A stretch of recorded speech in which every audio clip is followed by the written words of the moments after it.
I want you to just say intentionality. I say it with me like intentionality. Right? I want you to feel that word. The word intent is what leaves that off. It means you must be purposeful. Right? It means you must act with the idea of doing something strategically. But here's the thing, y'all. Why haven't we reached our goal? We see the vision, but why haven't we reached it? What is the root cause of our inability to follow through? Where are the traumas that are holding us back? See, right now I'm about to touch some spirits, y'all. I may even get some unfollows right here. But it's okay. Because sometimes the truth is what's needed. So when I look back and I trace back these traumas, and I say, Trap, like, what is the reason why, like, we can't accomplish the things that I've seen so many other ethnic group, races, or classes accomplish? And so, yes, we always go back to slavery, right? That's the first thing people go to, slavery.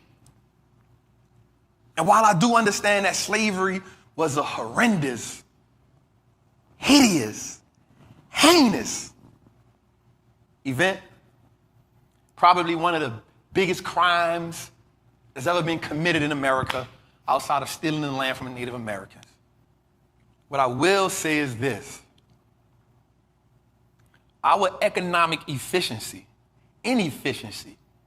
to me, dates back to the 1980s. Whew. See, when I look at the world right now and I look at what's going on, the era of the 60s and the 70s, they really like on chill right now. Like before I get in too deep on this, I want you to do me a favor. Because like I'm about to take us on a journey before we get into what we got to get into. I want you to do me a favor. I want you to subscribe. I want you to like what we got going on right here. And if you've never been here before, I want you to cop a seat. I want to tell you, welcome home. That's right, welcome home. Because this is where you belong.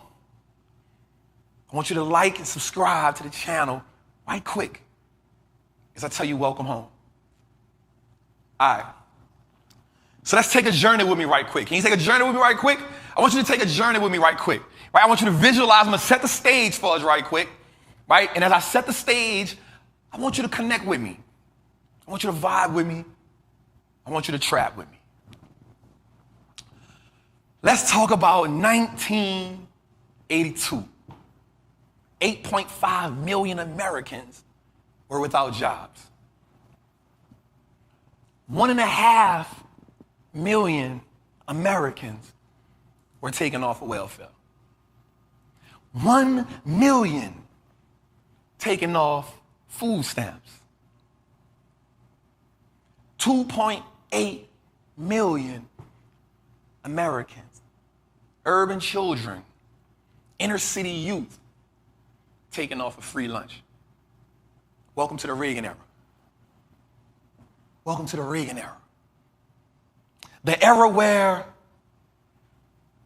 community college was no longer free.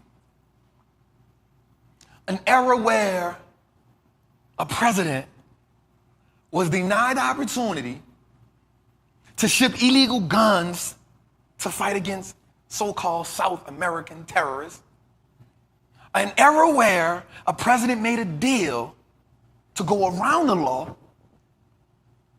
to do a deal with Iran while they were in war with Iraq. But he shipped illegal guns there, paid for it, then Iraq and Nicaragua create a deal. Nicaragua in 85 ships 65 tons of cocaine to America. Now, mind you, during the same time, not one Cuban cigar could get in America. So I ask you, this this is where a lot of our financial traumas stem from. We're talking about 65 tons of cocaine flooded the inner cities. We're talking at the time where cocaine was a high-priced drug and the introduction of crack decimated a community.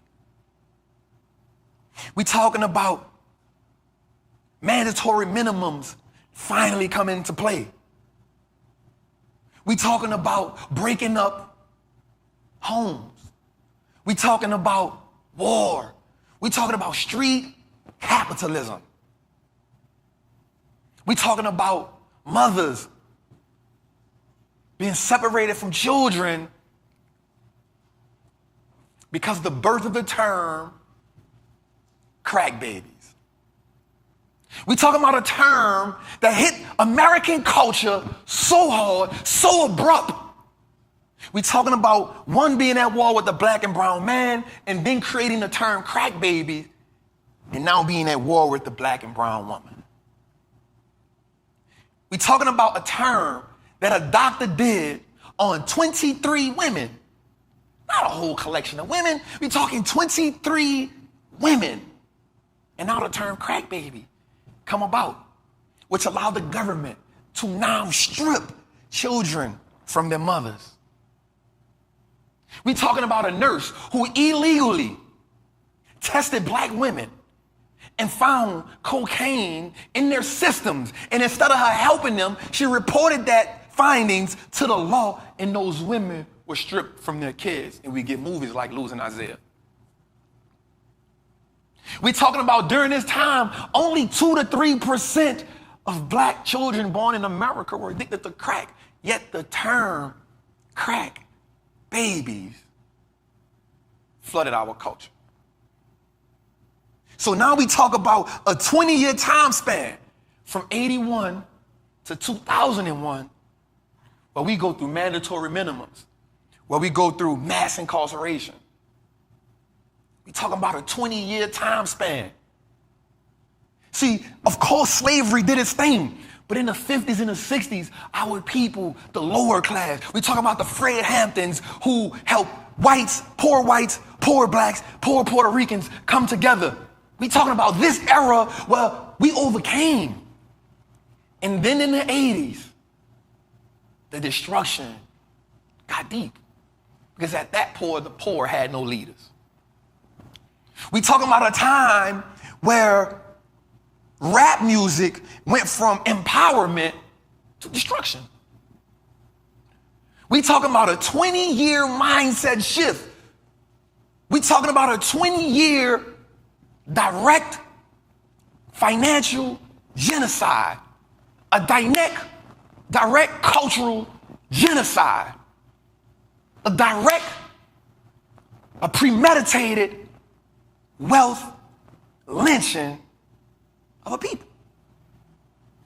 So when I sit back and I ask myself, yes, slavery was a thing, but it was the 80s that truly reigned terror on our culture. And so when I look now and I ask myself, why are we so desensitized to life? Why is it so hard for us to create wealth? Why is it so painful for us to see one another succeed? I trace them back to Reaganomics. That in 2016, Barack Obama paid $400 million to Iran for money that was due to them because of Reaganomics. So when we ask ourselves, what are the things that we have to overcome? When we ask ourselves, why is it so hard for us to succeed? When we see the vision, it's because we don't see the intangible financial traumas that we have to heal from. Welcome to Trapping Tuesday, y'all. Give yourself a round of applause. Welcome to Trapping Tuesdays, y'all.